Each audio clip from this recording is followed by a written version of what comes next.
তোমরা তো এই ভিডিওটা আগে দেখেইছো। আমি বড় মাকে এঁকেছি। জানতাম না পারবো কি না, তবে মা বলেছে পারবো না বলে কোনো কথাই হয় না। তো মায়ের কথা শুনে আমিও চেষ্টা করলাম বড় মাকে যেন আমি নিজের হাতে গড়ে তুলতে পারি।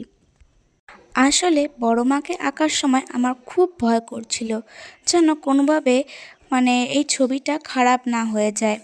তো সেইভাবে অনেক ভয় ভয়ে আমি কাজটা করছিলাম।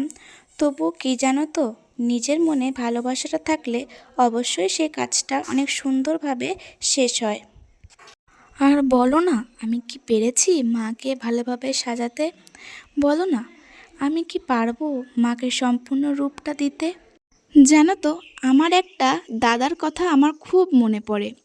সে বলে যে তুমিই পারবে আর তোমাকে পারতেই হবে, আর পারি না বলে কিছুই হয় না। আর তোমার কাজের মধ্যে যদি তোমার ভালোবাসাটুকু থাকে, তাহলে সেই কাজটা খুব সুন্দরভাবে ফুটিয়ে তোলা যায়। মা তোর কত রঙ দেখবো